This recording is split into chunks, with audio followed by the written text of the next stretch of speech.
Aksi siapa yang bakal dapetin buyahnya di round kita yang keempat pada malam hari ini, yang mana pesawatnya sudah mulai mengarah dari area observatory menuju ke ujung dari area Cape Town. Yes, betul sekali. Dan mungkin kalau misalnya garis pesawatnya kayak gini, dari tim Onyx Olympus mungkin bisa ya untuk singgah di rumah mereka atau di area Cape Town itu sendiri. Namun kita lihat sudah ada tim GPX Esports yang kali ini sudah menempati tempat yang cukup nyaman di mana Graveyard kali ini menjadi Blue Zone. Sementara dari Eco Esports masih berada di teritorial daerah mereka sendiri, yaitu di Bullseye ataupun Shipyard. Ya, sekitaran situ lah ya pokoknya. Oke, setuju. Dan kali ini anak-anak dari tim Eco Esports tidak mendapatkan gangguan, dan ini agak sedikit riskan untuk anak-anak dari tim GPX sebetulnya dengan melakukan split di dua area yang berbeda. Sementara Blue Zone kali ini dihuni oleh dua orang saja dari anak-anak GPX. Di game sebelumnya, bermuda yang sebelumnya, anak-anak dari tim GPX ini harus terpunish oleh satu persatu member dari tim Eco Esports. Jangan sampai terulang untuk tim GPX, bahkan di area yang berbeda kali ini sudah terpunish juga oleh anak-anak dari tim Tang City Esports, Julia. Yes, betul sekali. Kali ini kita dari seorang Deer harus terkena pressure yang terus-menerus tanpa ada backup dari siapapun. Namun Divito pun berhasil untuk take down. Deer pun menyusul kali ini tanpa adanya penyelamatan, harus rela dijatuhkan begitu saja. Namun di sisi lain masih coba untuk mencari seorang Justin yang bersembunyi dengan HP yang udah sangat low banget. Satu jump shot berhasil menumbangkan Justin langsung di end begitu saja. Sayang sekali GPX Esports harus puas di posisi ke-12 menjadi tim pertama yang pulang ke arah lobby di round keempat kali ini. Bukan satu kabar yang baik dengan melakukan splitting position di dua area yang berbeda. Dan kita tahu sebetulnya untuk penghuni dari area sebelah kiri dari Graveyard, sebelah kanan dari Graveyard itu ada bermain pada malam hari ini. Dan keputusan dari anak-anak tim GPX untuk melepaskan split position seperti itu sebetulnya memiliki resiko yang sangat tinggi. Ketika lu juga punya vision terhadap area Katulistiwa, yang mana di sana juga ada 4 orang yang berbeda, tapi anak-anak dari tim GPX ini masih tetap percaya diri untuk melanjutkan split position tersebut. Dan pada akhirnya di waktu yang bersamaan, anak-anak dari tim GPX ini justru malah terkena down satu persatu di kedua area tersebut oleh dua tim yang berbeda. Ini parah banget, ini parah banget. Parah emang. Tapi bukan harinya banget gitu lah ya. Bukan buat mereka, tapi kita masih belum tahu ya. Kita lihat kali ini dari Eco Esports sudah mulai bersiap dulu. Hati-hati sudah kehilangan cukup banyak HP-nya. Kronos pun mulai diaktifkan di jump shot, berlindung di balik wall. Tembakan yang berhasil menumbangkan dua player dari tim Kings kali ini. Namun ombak pun harus terjatuh begitu saja. Kita lihat 3 player yang dari tim Eco Esports kali ini harus menghadapi 2 orang dari sana. Hand cannon pun sudah mulai digunakan oleh seorang. Kita lihat kali ini di seorang Dus. Coba untuk berhitung, coba untuk memasak satu granat. Mencari momen tapi terlalu lama ternyata memasaknya. Dan ternyata dari Dus berhasil untuk menutup perjalanan dari teman-teman Kings. Namun tidak sampai di situ, Bigan. Masih ada Tang City dengan 6 poin eliminasi yang siap hadir kali ini. Tang City Esports datang di waktu yang sangat tepat di antara pertempuran tim Eco Esports bersama dengan Kings Esports, yang mana sebetulnya Kings Esports sendiri ini sedang mendominasi di awal-awal game. Kings dan juga Tang City ini sama-sama mendapatkan masing-masing 2 kill pertama mereka dari tim GPX, tapi arah rotasi mereka justru rupanya sama, mengarah menuju ke area Graveyard. Bahkan dengan Eco Esports mereka mengarah menuju ke area Graveyard, tapi timing yang digunakan oleh tim Tang City Esports ini justru lebih tepat daripada tim yang lainnya, sehingga kedua tim yang sedang bertempur ini sama-sama rata. Dan Tang City masih tersisa begitu banyak membernya, masih cukup lengkap dengan 4 orang. Tapi beruntungnya kali ini untuk tim Eco Esports masih ada Kucai yang bisa untuk melakukan reviving kembali. Lagi-lagi ya, Kucai menjadi penyelamat untuk teman-teman daripada Eco Esports. Tapi kita lihat Predator di round ketiga tadi ada Haydens dengan 6 poin eliminasi. Oh my god, mata yang cukup jeli kali ini tentunya dari seorang Haydens, berhasil untuk membuat musuhnya membuka glue wall dan terkena tekanan yang cukup parah. Masih coba untuk di tapping aja, dihancurkan glue wall. Udah kesana Haydens sayang ya. Itu kiri lagi pada kabur. Nah boleh lihat ke kirinya, Skyler mulai diluncurkan, namun ternyata sudah tidak ada siapapun. Itu di kiri kita lihat sudah mulai dipantau. Ada vehicle yang terlihat oleh seorang Haydens kali ini, namun Chelsea dan kawan-kawan masih coba holding position terlebih dahulu. Dibuka tembakannya, ternyata dibalas tembakannya terhadap Haydens dan kawan-kawan.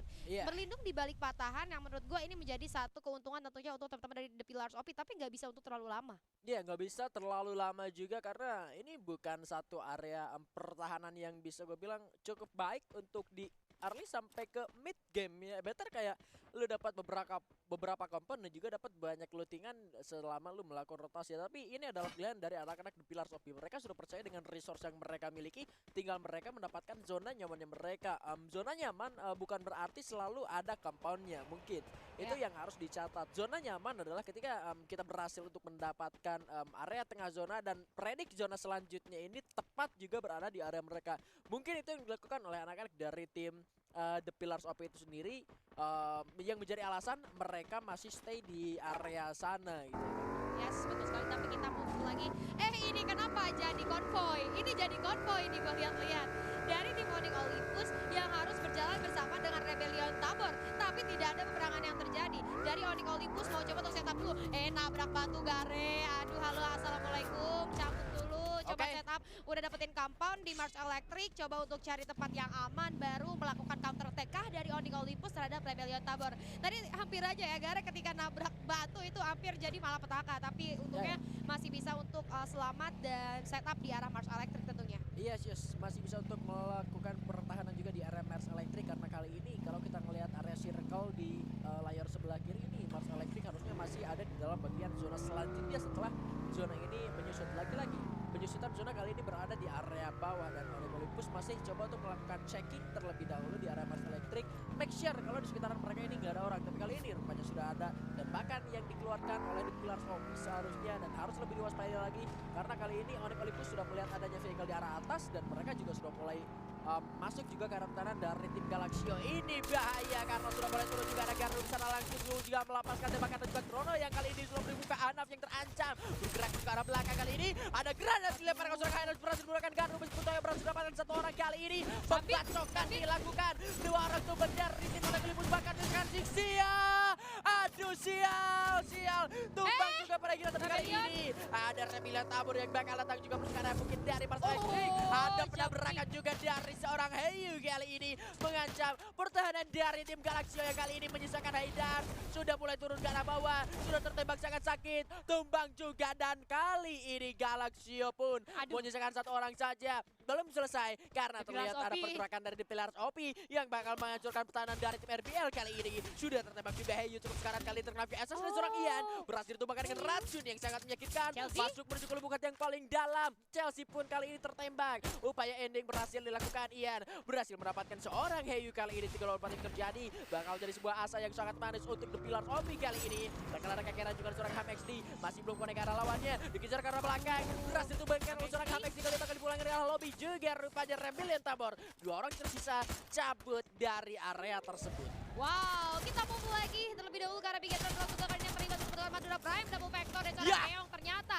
tidak bisa berbuat banyak, harus terkenok dengan satu granat, tapi ternyata gerakan yang cukup cepat dari Bigetron Rosugo yang berhasil memurahkan Madura Prime langsung saja di posisi ke-9. Tapi tadi yang menarik adalah Rebellion Tabor, nice timing ya. Dia datang langsung ketika Galaxio baru beres melakukan teamfight dengan Onyx Olympus yang akhirnya bisa untuk membuat teman-teman dari Onyx Olympus hilang begitu saja. Namun dari Rebellion Tabor ketika mereka harus kedatangan The Pillars OP, dua playernya itu sangat baik dalam decision makingnya ya. Mereka memilih untuk ya udah ini udah nggak mungkin lagi, dari groundingnya udah nggak enak, terus mereka juga udah kekurangan manpower, so itu udah nggak bagus lagi buat buat dilanjutin. Dan itu menjadi keputusan yang cukup bijak ketika dua player yang lain akhirnya memilih untuk pergi begitu saja, dan kebetulan dari teman-teman The Pillars OP-nya juga nggak ngejar. Nah ini nih dari teman-teman Island of Gods sudah siap hadir lagi untuk menyambut seorang Amerta. Ini posisi yang sangat-sangat gak enak. Amerta mau nggak mau harus terus-terusan jalan di bawah. Emang sebenarnya kayak gini posisinya cukup aman ketika dia berlindung di patahan yang musuhnya tuh nggak notice adanya dia. Tapi mau sampai kapan dia menyisiri pinggiran zona kayak gini, yang mana zona sekarang udah mulai bergerak. Ini zona kedua loh. Yes, ini baru zona yang kedua, tapi timing justru lebih bisa didapatkan sama anak-anak The Pillars OP ya. Kalau misalkan kita ngomongin timing dari tim siapa tadi Rebellionnya bagus, ini juga bagus juga dari tim Eko Esport. Rupanya harus tumbang juga kali ini, Kipa belum menemukan yang dan Subang juga kali ini. Ombak bergerak ke arah belakang, mencoba untuk menyelamatkan dirinya, tapi kali ini Ombak terancam karena dia tersisa sendirian saja. Galaxy aja tumbang dan Ombak, goodbye Ombak. Ada granat masuk dan Eko dipulangkan oleh Tang City Esports. Ya ampun. point. Oh, mencoba mengurung dirinya menggunakan glue wall, tapi ada granat yang on point, akhirnya bisa menggunakan Eco Esport. Tapi kita move lagi kali ini, teman-teman dari Island of God harus berhadapan dengan Aura Ignite. Oh my god, ternyata gua miss prediction. Dan Aura Ignite pun harus pulang di posisi ke-6. Sama dong. Island of God, lu juga sama ya? Iya. Lu ngikut-ngikut gua lu. Ternyata salah, lu ngikutin yang salah. Kabir memang. Buset, kabir. Musrik. Mengikuti yang salah gue. Dan Island of Gods kali ini sudah mulai mengumpulkan kembali gameplay mereka. Mereka masuk ke arah top 5 dan sudah punya 4 poin eliminasi. Tapi oh my god, Tang City, apakah karena ada pendukungnya di sini bisa dapat 10 poin eliminasi yang kali ini harus berhadapan dengan teman-teman dari Bigetron Rosugo. Yes, Kita Bigetron lihat Rosugo. langsung saja ada tembakan-tembakan yang sudah mulai terdengar kali ini Bigan. Yes, anak-anak dari Bigetron Rosugo tadi udah berhasil menangin team fight sama anak-anak dari tim Madura Prank Esports. Soalnya mereka sudah melakukan rotasi untuk masuk ke dalam zona selanjutnya, tapi tercutting juga oleh pergerakan dari Tang City Esports yang mungkin saja mereka melihat pergerakan dari siapa? Bigetron Rosugo setelah melakukan fight di area Rim 6 Village masuk ke area sini, tapi kali ini fightnya sudah mulai terjadi karena Mr. Kepo sudah berhasil dimanfaatkan karena penyelamatkan tapi dua dari Tang City Esports yang tertumbang. Bule pun terancam kali ini. Ada juga sudah sangat low kali tentunya. Bulenya bergerak masuk ke arah dalam. Dua orang berhasil di ending dipulangkan ke arah lobby. 3 hit menghancurkan 1 buang wall dari seorang bule kali ini di arah dalam sana. Bule terancam kali ini. Bule harus ketumbang. Dipulangkan menuju ke arah lobby, tapi rupanya satu orang tersisa dari tim Tang City Esports. Seorang Riz sudah dirat oleh seorang Keong dengan double vectornya. Masih belum berhasil untuk didapatkan juga. Masih cukup bersabar kali ini. 1 lawan 1. Double barrel lawan double vector kali ini. Tang City Esports disayangkan dengan 10 poin eliminasinya. Tumbang di posisi ke-5. Oh my god, tapi lihat dari Island of God kali ini satu persatu mulai terpick off. Menyisakan seorang Bang kali ini. Ada satu granat yang coba dilempar oleh seorang Borgais. Dan berhasil mengending seorang Jafra. Nama kali ini ada Pillars OP. Masih cukup terbakar. Masih ingin lebih. Skylar coba dilempar. Bang dalam bahaya dan Island of God harus posisi keempat. Bigan, ini zona ketiga. Tapi tinggal tersisa 3 tim aja. Oh my god. Aduh, gimana gue mau ngomongnya ya? Karena tim fight di awal-awal benar-benar tidak dihindari oleh setiap tim. Kalau misalkan mereka bisa komit untuk melakukan itu meskipun lu orang ada di dalam zona, tapi kalau misalkan fightnya udah bisa dijalanin, ya udah jalanin aja tim fightnya gitu ya kan. Dan kali ini The Pillars OP dengan predik zonanya mereka ada di area sana, mereka juga berhasil untuk stay along di area sana, mendapatkan banyak kill juga bahkan mengeliminasi tim ada di area sana. Mereka tinggal masuk ke dalam zona pun gak jauh dari mereka dan mereka tinggal mengeliminasi tim yang masih berada di arah luar tentunya. Dan kali ini sudah ada kekeran yang dilakukan oleh seorang Mr. Home menuju ke arah lawannya. Cepat sekali ya. Wah, ini kalau misalnya tempo permainan dari awal sampai mid game-nya tadi cepat dan menyisakan 3 tim kali ini di zona keempat atau di menit ke-13, otomatis kali ini harusnya ada nafas untuk 3 tim ini ya untuk lebih bersabar lagi lah karena zonanya masih cukup besar. Namun dari Mr. Home gak mau sabar gitu aja, terus-menerus melakukan tembakan jarak jauh ke arah The Pillars OP yang mana kali ini dari seorang Mr. Home harus lebih aware juga terhadap sisi kanannya yang ada Bigetron Rosugo. Namun dengan setup melebarkan sayapnya dari teman-teman di Pillars OP harusnya bisa lebih luas lagi secara vision Bigan. Yes, dan ini menariknya adalah zonanya benar-benar ada di area yang sangat-sangat terbuka ya, open field yang riskan menjadi banget. Pilihan untuk zona selanjutnya. Betul, riskan sekali dan bahkan kali ini Amerta Amerta, berhasil ditumbangkan. Borgai hampir saja ditumbangkan, tapi kali ini ada Chrono yang bisa digunakan untuk melakukan penyelamatan.